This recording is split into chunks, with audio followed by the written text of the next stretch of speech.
பேதாசுதன் பரிஸ்டாவின் பெயராலே ஆமேன். மரியே வாழ்க. என்ற இறைவார்த்தை, என்னை பின்பற்ற விரும்பும் எவரும் தன்னலம் துறந்து தம் சிலுவையை தூக்கிக் கொண்டு என்னை பின்பற்றட்டும். If any of you want to be my followers, you must forget about yourself. You must take up your cross and follow me. Mark நற்செய்தி அதிகாரம் 8 வசனம் 34.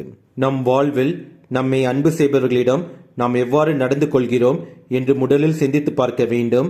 அவர்களை நம் தேவைக்காக மட்டும் பயன்படுத்தி கொண்டு அவர்களின் உணர்ச்சியையும் கஷ்டத்தையும் புரிந்து கொள்ளாமல் தன்னலத்தோடு நடந்து கொண்டிருக்கின்றோமா என்று சிந்தித்து பார்க்க வேண்டும்.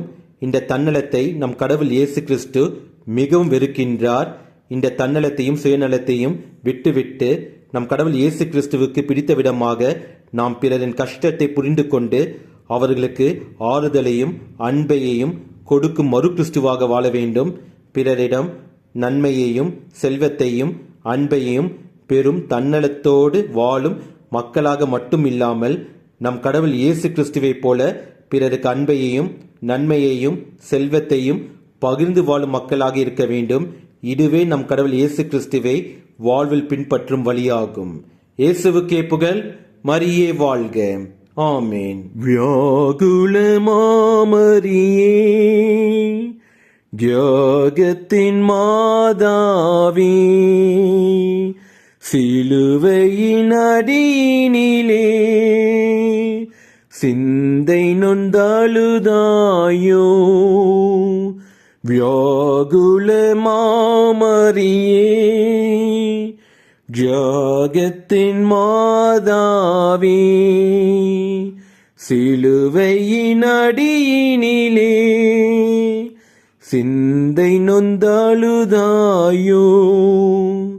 12 வயதில் ஆலயத்தில் அன்று அறிஞர்கள் புகழ்ந்தவரே.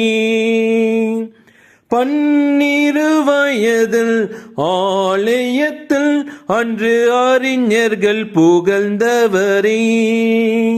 கரங்களை விரித்தே கல்வனை போல், கரங்களை விரித்தே கல்வனை போல் கழுமரத்தினில் கண்டதனால். வியாகுல மாமரியே, ஜகத்தின் மாதாவே, சிலுவையின் அடியினிலே சிந்தை நொந்தழுதாயோ. வியாகுல மாமரியே, ஜகத்தின் மாதாவே, சிலுவையின் அடியினிலே